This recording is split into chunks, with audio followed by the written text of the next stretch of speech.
I hope you don't wait to give me roses. Please don't take too long to think that you should know me. Please, for real. Please don't wait too long to tell me I'm the shit, yo. See you flourish, looking salty, throwing fits, yo. Then you bury, getting lonely, wanna miss, yo. Get from around me, you clowny, you looking needy. Welcome to another episode of Opinionated Facts. I'm your host, Drizzle. Today we got another special guest in the building. My man, Musick Harris. How you doing today, brother? How's it going, my man? Appreciate you for having me. Yes, sir. Yes, sir. So, when you sent me your track, Desires. Is it Desire or Desires? Desire. I was like, let me check it out. You know what I'm saying? I checked it out. R&B record. And it didn't sound like the normal R&B that you hear today. It kind of went a couple years back. Not 90s, but early 2000s. You know what I'm saying? Not probably like 04 or 05. But I checked out the record, and I liked it. And usually when I like something, I send it to the homies. Hey, check it out. They hit me back. Who's this nigga? And I was like, shit, I don't know. You just sent it to me. I was like, but the record kind of alright. I was like, I like it. So when you asked for an interview, I said, shit, yeah, hell yeah, I do an interview. Like, I like the record. You know, if it was weak, I'd have been like, I'll get back to you. You know what I'm saying? But I like the record. But, so explain that record. Like, explain what type of artist you are. Well, for most of me, I'm a old school R&B, 90s type vibe, type R&B artist. I like everything that's old school from the late 2000s on down. Listen to all type of music, but the most I'm passionate about is R&B music. Desire, for the most part, it was something that just came out of the blue for me. When I heard the instrumental, I was like, I got to have this instrumental. I got to do something to this instrumental. So when went to the studio to record Desire, I didn't have a title for the song just yet. So when it came to having a title for the song, I was like, I had an R. Kelly vibe going on in my mind. Oh, man, you know what I'm saying? Kelly, I know a lot of people like R. Kelly, you know, but it's the don't give me cancer. You know? the vibe that in the beginning of it, you can hear it, and a lot of people like it sound like an R. Kelly type, you know, intro.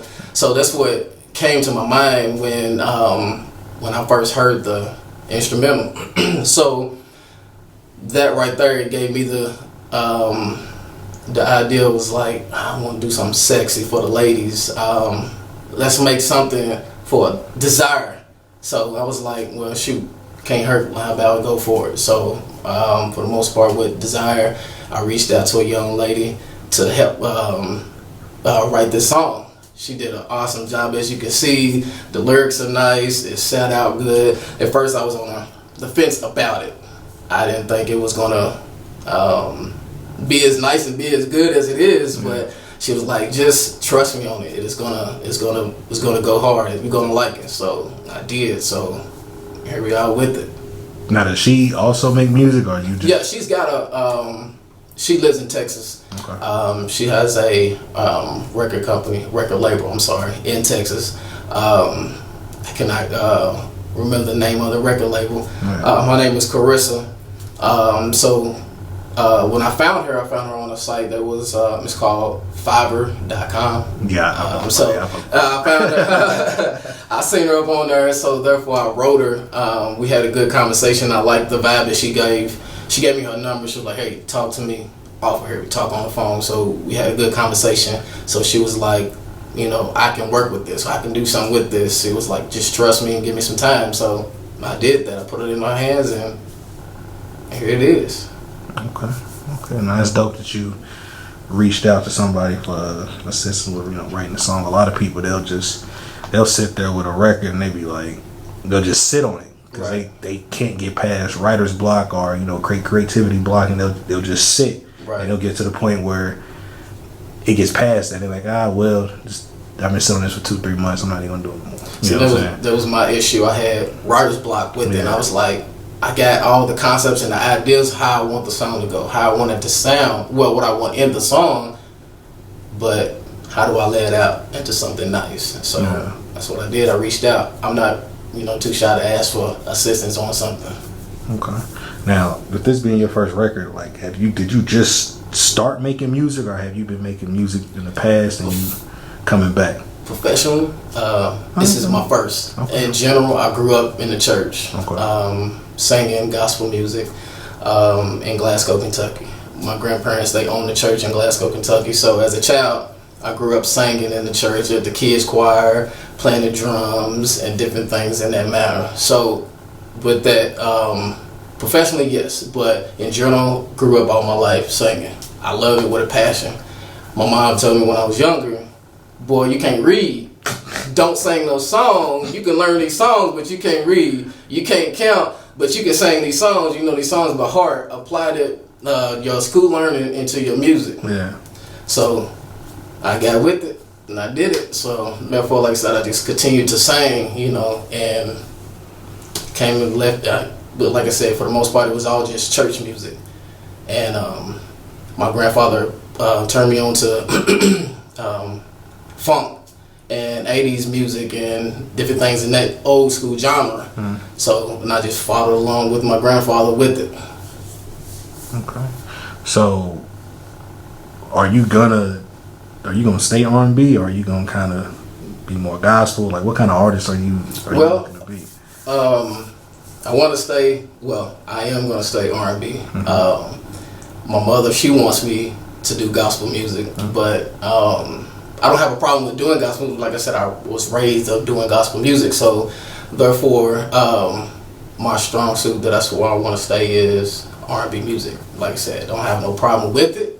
No way from a fashion, but that's where I want to stay. Okay. So are you already working on your next track, or you got a project lined up? My next track, I'm working on it now. It's in the making right now. Can't tell about it, but I don't want to give out, any details about it just yet. Just let everybody know. Just stay tuned. The second part is coming up soon. Okay. So what about a project? You've been working towards a project, or you just focused on putting out singles and quality music right now? Well, for the most part, that is my goal, is to come out with a project. Because like I said, R&B means everything to me, and I want to tell a story with my music. So that's my project that I'm trying to shoot for, to tell a story with the things in my past, the things I went through and things like that, love life, or my bad experiences, or just different experiences in general that I went through in life. So like I said, I just want to tell my story and make it happen. That way everybody can know my story. Okay. All right, so you say you're from Glasgow, which I actually knew. Like, I went to college with a girl from Glasgow, and I used to make fun of her, and I used to tell her, all y'all do out there is tip cows. Because it's country. It's real. It's real country. Like, I know she's country. She's like, all y'all do is tip cows. But how did you get from Glasgow all the way up to Louisville? Well, actually, I'm born and raised in Louisville. Okay. My grandparents, like I said, they have a church there in Glasgow, Kentucky. So I was there a majority of the time, or on the road with them, going to different churches. But when I got older, I was able to move. I uprooted and moved there. It was quiet, nobody bothered nobody. I had family there. Grew up with a lot of people there, so therefore I moved there. And then as I got older, I got to start to see there's nothing here. Let me move back to Louisville, back into the city. So that's what I ended up doing. I moved back to the city. Okay. So now, like you said, recently you just got into making music professionally. Have you, started contacting other artists in the city? You working with anybody, or you just strictly focused on Musick Harris right now? For the most part, I've been networking with a lot of people, reaching out. I'm in the process of trying to do some music with other people as well. But for the most part, I'm trying to stay focused on what I got going. That's not saying that I'm against working with other people, But with me just starting out, nobody know who Musick Harris is. Right. So therefore, trying to focus and build and let everybody know who I am. I know that, like I said, there's people who are asking me to do things with them. I don't have no problem with it.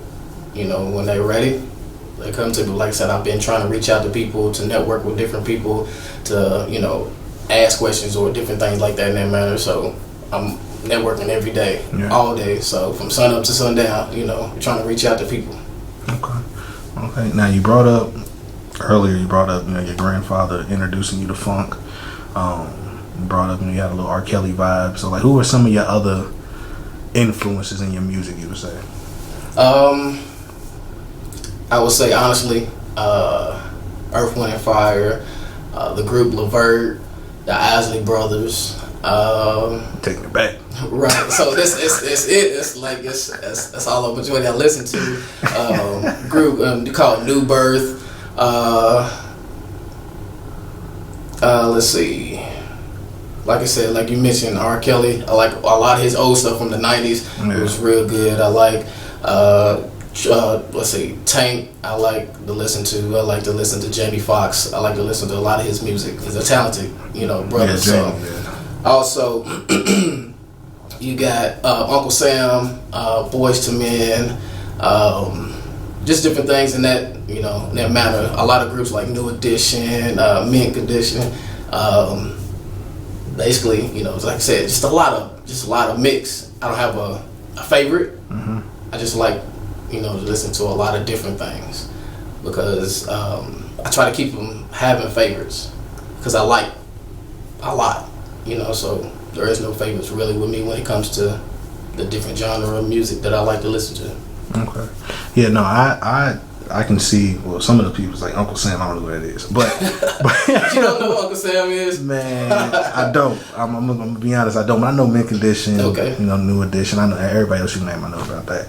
But I think the reason why me and the people who I sent the record to, why they like the song so much is because it was refreshing.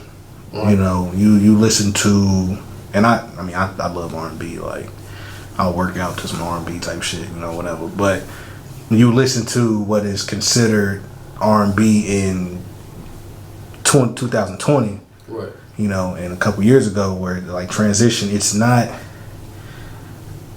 like it was 15, 20 years ago. It's considered R&B, but it's almost closer to rap. You know what I mean? And you got a lot of R&B artists who are rapping now. You know what I'm saying? But then you got a lot of artists, or not a lot of rappers who they're singing, but they're not really singing. They're just holding a note on the melody, whatever. But they're not really singing. Yeah, they're not really singing, but it sounds good. So like all that stuff is just bunched up. You know what I'm saying? You can label R&B, neo soul, or rap. You can pick. You can put it all three if you want to. But what I liked about your record, Desire, is that it was refreshing because you could tell it was new, but it didn't sound like everything else. Right. Like if I put it in a group of songs from R&B people now that are relevant, local or mainstream, that song would stand out just because it's not going to sound like the majority. And that's a good thing. Right. So that's why I liked it. Appreciate it. For the most part. But yeah, man, I'm excited. To see what you got coming up next. I want to see what the next record's sounding like. Like I said, I think it's good because it's not that many. To my knowledge, it's not that many R&B artists in the area. You got a lot of rappers. Correct. Yeah. You got a lot of rappers. You got a lot of what do they call it? Melodic like type artists where, like I said, they little auto-tune assistants, they can hold a note here and there, but they're not really singing. Right. You know what I'm saying? Right. And to the untrained ear, people, I love the song, it sounds great. But then like that person's really not singing. Somebody that knows, like they're not really singing. Right. They're not really a good singer. Like when people talk about some of the best singers, don't get me wrong, I think Beyonce is amazing. Like, but when we talk about singers, right. she's not in that class with the Whitneys and the Mariahs and you know what I'm saying. Yeah, she's not there. She's a hell of an artist. You know what I'm saying. Hell of a performer. Right. But if we're talking strictly singing ability, right, she's not in their class, and it's not a knock against her at all. Right. But that's just what it is. So it's the same thing when it's like when we get an artist like you, and we might compare you to another artist who does R&B. Music is singing. Right. You know, you could say that the other artist isn't, but that's not necessarily a bad thing. But it's just what it is. Right. You know what I'm saying? I understand. Like it's a lot of. It was hard for me to find the right person to help me create the instrumental for Desire or anything, because like you said, a lot of the majority of the people I've came across are rappers, or they only did rap type trap beats and things like that. So I had to reach outside of Kentucky to get my help, to get what I needed to. You know, there's nothing wrong with, you know, Kentucky, people who are doing their thing here in Kentucky, but in order to get what you want, to get, you know, what you need, you have to step outside of home, step outside of your comfort zone to do what you got to do. So basically that's what I did. So therefore, like you said, there's a lot of people who use, there are a lot of people that I've came across and I've heard auto-tune. It's their favorite thing. And when I was recording Desire, I told the producer, no auto-tune. I don't want no auto-tune, no way from a fashion. If something don't sound right, let me know. I want to redo it again. Yeah. I'm paying for this session. I want to redo it until it sounds like something. Yeah. Just make sure you don't say no auto-tune. I kept repeating it over and over. Please don't put no auto-tune, no auto-tune, no auto-tune. So he was like, all right, I got you. So that was my thing. I just constantly kept repeating to the man. And so he was like, I see where you're going. I see what you want. So so therefore it was a good enough thing that he was willing to work with me and to see my vision. It was my first time in a professional studio. So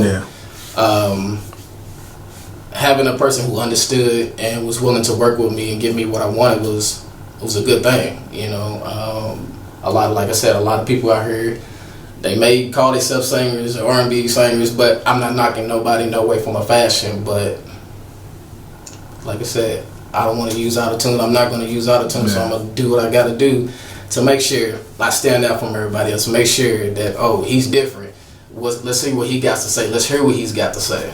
Okay. Nah, it's dope, bro. Like I said, I appreciate it because it's, like I said, it's a refreshing sound. You know, it's not the same tempo as everything else. Not the same, BPM. You know what I'm saying? I don't have to. I turn that on. I'm like, it's nice. Right. You know what I'm saying? It's nice. My brain can relax. You know what I'm saying? Like, so that's good, man. But let's see. You pretty much named all your influences.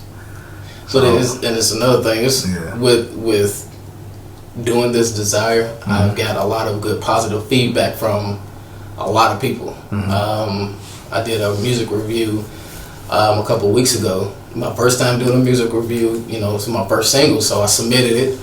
Submitted the song, and right when they started playing, everybody liked it. It was nice. I kept getting good comments, good feeds on the Facebook review, and I was invited to the to review, to be on the show, and even performed on there as well. But like I said, it was positive reviews on there. It was just a nice vibe. And like I said, when people hear that, it's nice, it's fire, this is, everything, just different things. Like I said, I haven't got anything negative from anybody, which I'm good with all type of feedback.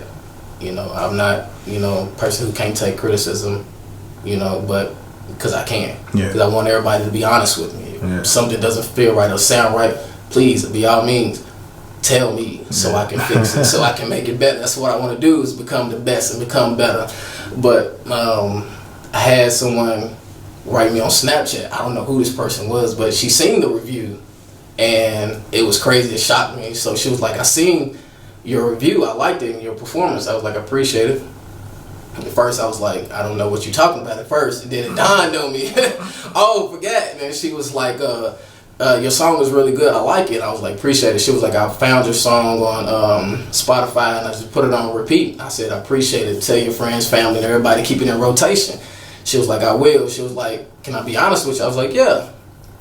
And I didn't know what she was gonna say. I didn't think it was gonna be, you know, what she was gonna tell me. So she was like, so this was on Friday night. So she was like, well, I'm sorry, it was Saturday when we talked. So she was like, Friday night I went home to my boyfriend and I put your song on and I made love to it all night, put it on repeat. It shocked me. Like I said, we on Snapchat and I'm like, I'm driving, I'm like, did I read this right? I was like, whoa, it shocked the crap out of me. You know what I'm saying? Putting my song on repeat, you know, doing something like that. You hear stuff like that from like Trey Songz, Raheem Devine, R. Kelly's old stuff, and just different things like that. But when you hear somebody saying that they did it to your song and put it on repeat, hey, my chest like, you get partial credit for that, baby. Right.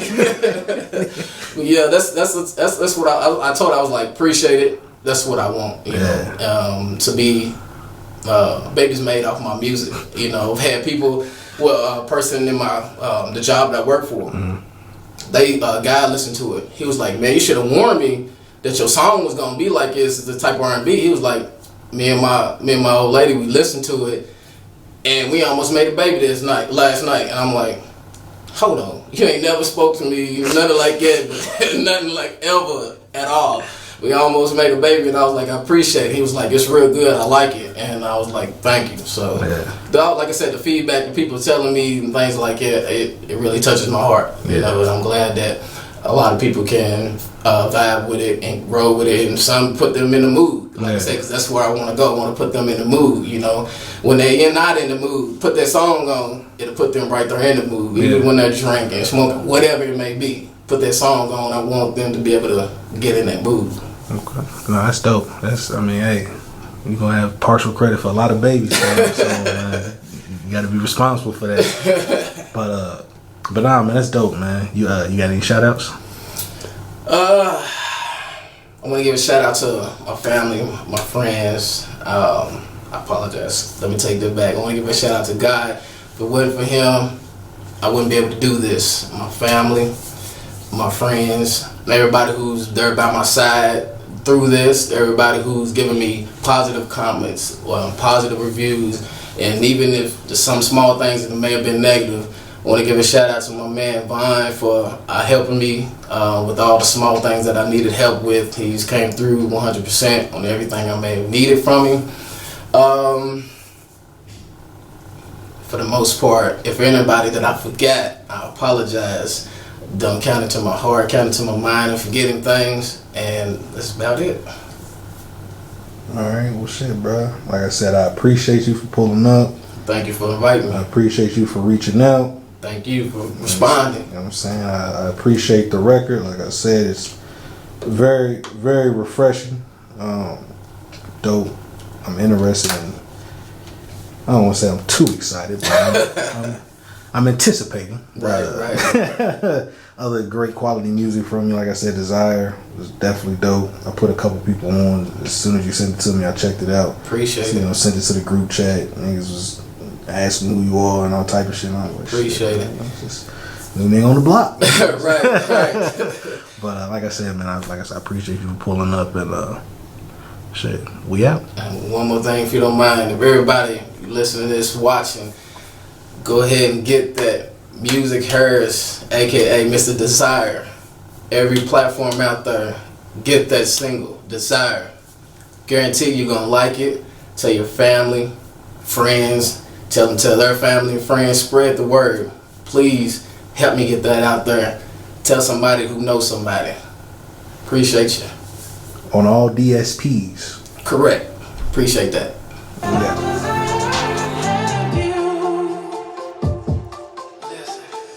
Massaging your back.